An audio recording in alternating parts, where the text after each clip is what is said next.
தினம் ஒரு ஜெபம் என்கிற ஜெப வேலைக்கு நேராக இயேசு கிறிஸ்துவின் நாமத்தினாலே உங்களை வாழ்த்தி வரவேற்கிறேன். இன்றைய நாளுக்குரிய வசனம் ஆதியாகமத்தின் புஸ்தகம் அதிகாரம் 13 வசனம் 16. உன் சந்ததியை பூமியின் தூளைப் போல பெருக பண்ணுவேன். ஒருவன் பூமியின் தூளை எண்ணக்கூடுமானால் உன் சந்ததியும் எண்ணப்படும். நாம் யாவரும் கண்களை மூடி தேவனை நோக்கி ஜெபிப்போம். எங்களை நேசிக்கிறதான நல்ல தகப்பனே, இந்த நாளுக்காக நாங்கள் நன்றியோடு உம்மை ஸ்தோத்தரிக்கிறோம். கர்த்தர் கொடுத்த புதிய நாளுக்காக நாங்கள் நன்றி செலுத்துகிறோம் ஆண்டவரே. இந்த கால வேளையில அப்பா உமக்கு நாங்கள் ஸ்தோத்திரங்களையும் துதிகளையும் செலுத்துகிறோம் ஆண்டவரே. கர்த்தர் இந்த நாள்ல எங்கள் மத்தியிலே நீங்க இறங்கி வாங்க ஆண்டவரே. உம்மை நாங்கள் நன்றியோடு உம்மை ஸ்தோத்தரிக்கிறோம் அப்பா. காலை தோறும் உடைய கிருபை புதிதா இருக்கிறபடினால் புதிய கிருபைனால இந்த கால வேளையில எங்கள் மத்தியிலே நீங்க எழுந்திருளபடிலாம் நன்றி ஆண்டவரே.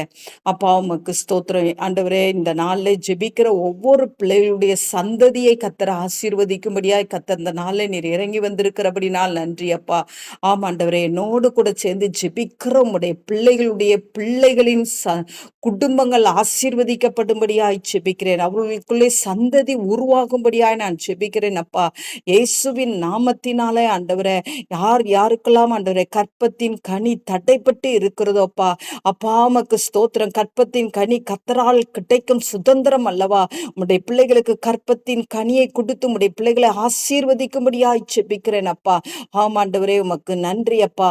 ஆண்டவரே உமக்கு ஸ்தோத்திரம் ஆண்டவரே. பிள்ளைகளை ஆசீர்வதிங்க, உயர்த்துங்க, பிள்ளைகளை மேன்மைப்படுத்துங்க. திரளான ஆசீர்வாதத்தை உம்முடைய பிள்ளைகளுக்கு நீ தரும்படியாய் நான் ஜெபிக்கிறேன். ஒவ்வொரு பிள்ளைகளுடைய குடும்பங்களுக்குள்ள இருக்கிற ஒவ்வொரு பிள்ளைகளின் சந்ததிகள் ஆசீர்வதிக்கப்படும்படியாய் ஜெபிக்கிறேன் அப்பா. ஆண்டவரே உமக்கு ஸ்தோத்திரம் ஆண்டவரே. அப்பா, பிள்ளைகளுக்கு ஆவிக்குரிய ஆசீர்வாதத்தினாலும் உலகத்துக்குரிய ஆசீர்வாதத்தினாலும் கற்பத்தின் கன்னிக்குரிய ஆசீர்வாதத்தினாலும் உடைய பிள்ளைகளை நிரப்பும்படியாய் நான் ஜெபிக்கிறேன் ஆண்டவரே. உடைய பிள்ளைகள் மகிழ்ந்து களி கூறட்டும் ஆண்டவரே. அப்பா உமக்கு ஸ்தோத்திரம். வெறுமையாய் இருக்கிற காரியங்கள், ஒன்றுமில்லாமல் இருக்கிற காரியங்கள் எல்லாம் இயேசு கிறிஸ்துவின் நாமத்தினாலே தேவன் கொடுக்கிற ஆசீர்வாதத்தினாலே நிரப்பப்படும்படியாய் ஜெபிக்கிறேன். கர்த்தர் அப்படியே செய்யறீங்க. உமக்கு ஸ்தோத்திரம். இயேசுவின் மூலம் ஜெபிக்கிறேன் நல்ல பிதாவே. ஆமேன், ஆமேன்.